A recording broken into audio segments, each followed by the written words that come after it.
नहीं, मैं राजनीति और धर्म, ये मैंने इसको लिखा है। और आजकल कुछ माहौल ने कुछ थोड़ा सा उद्वेलित किया, थोड़ा सा उसको ही लिखा, और आपको थोड़ा थोड़ा अपना अपना रेफरेंस भी मिल जाएगा। तो मैं भूमिका लिखी थी, पर भूमिका की नहीं पढ़ता हूँ, सीधा कविता पढ़ता हूँ, फिर देखते हैं कि आप भूमिका की जरूरत पड़ेगी कि नहीं। मेरे एक नदीम को, नदीम का मतलब दोस्त भी, और आप सब जानते हैं मैं तखल्लुस भी रखता हूं। मेरे एक नदीम को ऐतराज तखल्लुस पे हो गया, मेरे एक नदीम को ऐतराज तखल्लुस पे हो गया। डॉक्टर साहब, मैं नरेंद्र सिंह लिखते लिखते, मैं नरेंद्र सिंह लिखते लिखते नदीम कैसे हो गया। फिर इसी ख्याल को बढ़ाते हुए पूरी कविता बनी। अब अचरज होता नहीं कैसा बंटवारा हो गया, अब अचरज होता नहीं कैसा बंटवारा हो गया, गाय हिंदू बनी बकरा मुसलमान हो गया। अब अचरज होता नहीं कैसा बंटवारा हो गया, गाय हिंदू बनी और बकरा मुसलमान हो गया। और अगली लाइन आपको समर्पित करता हूं। हिंदू का रंग केसरी, हिंदू का रंग केसरी और मुसलमान का रंग हरा हो गया। अब अचरज होता नहीं कैसा बंटवारा हो गया, गाय हिंदू बनी बकरा मुसलमान हो गया, हिंदू का रंग केसरी और मुसलमान का रंग हरा हो गया। ये एक मुशायरे में भी सुनाना। बिल्कुल बिल्कुल बिल्कुल। सदियों से कहते आए हो तुम हिंदू को काफिर। इसमें मेरे पूरा, मतलब एक तरफ से नहीं, मेरे दोनों तरफ से सोचा, और दोनों तरफ से मुझे कमियां ही दिखाई दी। बिल्कुल, मैं तो चाहता हूँ अगर इसके लिए मुझे एक बड़ा मंच मिल जाए तो मेरे जीवन की मंच में दूंगी आपको। बिल्कुल बिल्कुल। तड़प रहा हूँ, उस तड़प को आप सुनिए, उस तड़प को आप सुनिए। सदियों से कहते आए हो तुम हिंदू को काफिर, सदियों से कहते आए हो तुम हिंदू को काफिर। अब राजनीति की तरफ जा रहे हैं, जैसे राजनीति जा रही है उसमें सवाल भी और जवाब भी है। सदियों से कहते आए हो तुम हिंदू को काफिर, मौलवी हो हैरान क्यों जब हाशिए पे मुसलमान हो गया। मौलवी हो हैरान क्यों जब हाशिए पे मुसलमान हो गया। 70 सालों से तुमने भी खेला है खेल मजहब का, 70 सालों से तुमने भी खेला है खेल मजहब का। बढ़ता धर्म का मत, मतदान वाला मत है ये, बढ़ता धर्म का मत देख क्यों जारी फतवा हो गया, बढ़ता धर्म का मत देख क्यों जारी फतवा हो गया। न रख सके तुम मजहब को राजनीति से दूर। और कुछ पार्टियों की तरफ इशारे हैं, कुछ वर्तमान कुछ पुरानी। न रख सके तुम मजहब को राजनीति से दूर, बेशक दोनों का रंग केसरिया व हरा हो गया, बेशक दोनों का रंग केसरिया व हरा हो गया। हिंदुस्तान पे बस अब हक बस होगा हिंदू का। बड़े जोर शोर से आवाजें आती हैं व्हाट्सएप पे, फेसबुक पे, बहुत दुखी भी करते हैं उस तरह की आवाजें। हिंदुस्तान पे बस अब हक बस होगा हिंदू का। बरगलाता नेता कब स्वार्थ में अंधा हो गया, बरगलाता नेता कब स्वार्थ में अंधा हो गया। बरगला ही रहा है, ये हकीकत तो हो नहीं सकती, और अगर वो हकीकत हुआ तो वो मेरा हिंदुस्तान तो हो नहीं सकता। तब भी इम्पॉसिबल था जब पाकिस्तान बना, रियली तभी इतना कत्ले हमला, और अब तो महा संभव नहीं है। मैं काफिर ठहरा इस्लामो उसूल से, मैं काफिर ठहरा, काफिर तो बहुत अच्छे, जो इस्लाम को नहीं मानता उसको काफिर कहते हैं। नदीम साहब, आपको मालूम है कि कुछ प्रदेशों में क से काफिर होता है, क से कबूतर सही नहीं है, उससे काफिर पता है, किताबें दे सकती हूँ मैं। बिल्कुल। बहुत कुछ है, जहर भी है, लेकिन अमृत लोग नहीं देखते। अमृत उर्दू है, अगर इस उसका देखा जाए तो मैं काफिर ठहरा इस्लामो उसूल से, हिंदू को भी मैं क्यों सब्र आजमा हो गया। कभी कोई ऐसी बात मैं गलती से फेसबुक पे लिख देता था तो मेरे ही दोस्त मतलब ऐसे सवाल कर बैठते थे कि मैंने वो सब फिर छोड़ दिया कि फेसबुक पे कभी कुछ नहीं लिखना, लिखनी है तो बस कविता लिखनी है। मैं काफिर ठहरा इस्लामो उसूल से, हिंदू को भी मैं क्यों सब्र आजमा हो गया। और तेज होता तो बड़ा अच्छा रहता।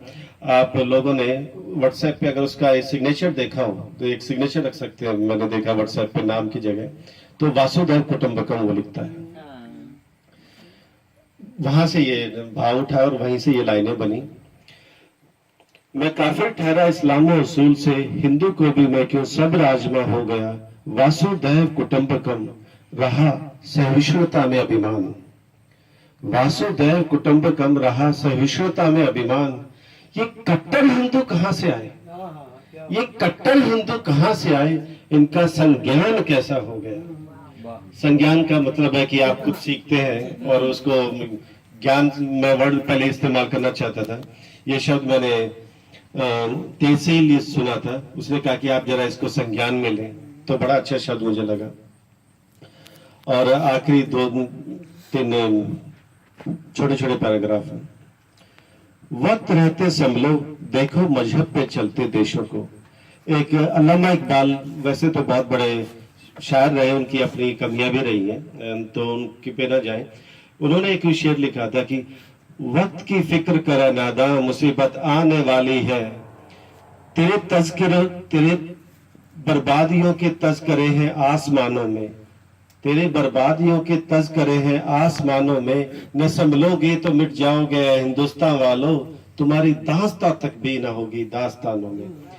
ये उन्होंने लिखा था और वो कभी मैंने बचपन में सुना था, बड़ा अच्छा लगा, तो वही मुझे कुछ याद आया। फिर वक्त रहते संभलो, देखो मजहब पे चलते देशों को। सारे जहां से अच्छा हिंदुस्तान, सारे जहां से अच्छा हिंदुस्तान। सोचो मेरा हिंदुस्तान कैसा हो गया, सोचो मेरा हिंदुस्तान कैसा हो गया। और ये सब आप सबको समर्पित करता हूं। साजिशें, सियासत, रंजिश और नफरत। आप हाथ जरूर उठाइए अगर बात समझ में ना आए तो, और समझ में आए तो आवाज।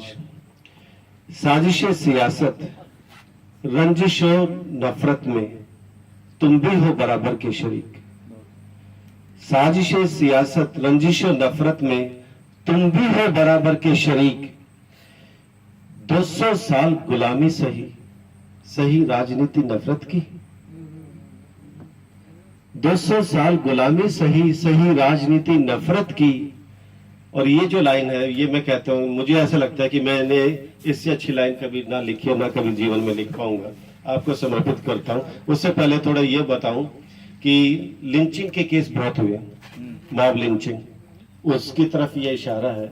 मॉब लिंचिंग कि बहुत सारे लोगों ने, हिंदुस्तान में भीड़ पर मुकदमा नहीं होता, वो भीड़ किसी का कत्ल भी कर दे तो कोई मुकदमा नहीं होता। वो सभी देशों में होता है मॉब साइकोलॉजी। मॉब साइकोलॉजी, किसी को कोई भी you can not punish anybody. उसी मॉब साइकोलॉजी पे ये लिखा है मैंने, और उसी पे इशारा है।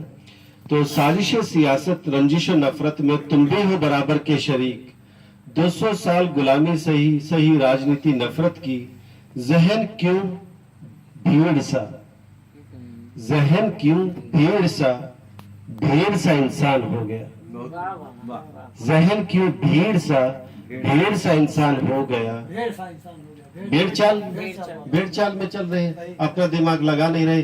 व्हाट्सएप पे कोई भी डाल देता है, एक फोटो के साथ एक मैसेज होता है और ये कह देते हैं कि ये फलाने ने लिखा है, ये फलाने ने कहा है। सब के सब बड़े प्यार से उसको बांटते चले जाते हैं। और फेसबुक और व्हाट्सएप जो बाजार बन गया है झूठ को सच करने का। लेकिन अनफॉर्चुनेटली और उसमें अगर हम समझते हैं कि हमारे पास अपना जहन है, तो हमें उस बाजार का हिस्सा नहीं बनना चाहिए। हम उसी से तो मिले हैं, नहीं तो मिलते कैसे? हाँ, लेकिन एक बात है, अगर व्हाट्सएप होता नहीं हम तो लोग मिलते सभी कैसे? लोग बैठे हैं, हम किसके मिलते पास कैसे? फेसबुक नहीं है? किसी नहीं, मेरे पास कान- नहीं है। मेरे पास भी मेरे पास भी नहीं है। किसी मैंने ने आपसे ये नहीं कहने देखा। का उपयोग से परहेज करें। फिर वही साहब। हाँ। तो मतलब जब से लिखना जैसे आया हुआ तो फिर उसमें लिखने में Right. भी लिखने वाले का है। नहीं, लेकिन रंजिश और नफरत में तुम भी हो बराबर के शरीक। 200 साल गुलामी सही, सही राजनीति नफरत की। जहन क्यों भीड़ सा और भेड़ सा इंसान हो गया। ये जो पूरी मैं लिख रहा था, हर एक बार में अपनी हिंदुस्तानी महफिल में से कोई कोई चेहरा मेरे दिमाग में आया और फिर वो बात चली। हिंदी के शब्द हो या अल्फाज उर्दू के, है नहीं पर उनको समर्पित। हिंदी के शब्द हो या अल्फाज उर्दू के, आ रहे हैं हिंदी के शब्द हो, गूंज पहुंच गई उन तक। हिंदी के शब्द हो या अल्फाज उर्दू के, मायने ये नहीं मायने रखते हैं जज्बात। हिंदी के शब्द हो या अल्फाज उर्दू के, मायने ये नहीं मायने रखते हैं जज्बात। टूटे गजल छूटे कविता, टूटे गजल छूटे कविता कोई परवाह नहीं। टूटे गजल छूटे कविता कोई परवाह नहीं, बात जब बने। नहीं जी, ये कविता अर्धांगिनी नहीं है, ये कविता है। कुछ मजा तो ले लो। हाँ। तो आपने मजा लिया तो मैं वापस उसी लाइन पे जाता हूँ। खाना तो नहीं खिलाया, नहीं कहीं तो पेट भरे अपना। तो वापस उसी पे जाते हुए, टूटे गजल छूटे कविता कोई परवाह नहीं, बात जब बने जब ये किस्सा आम हो गया। बात जब बने जब ये किस्सा आम। उसको ऐसा भी लिख सकते थे,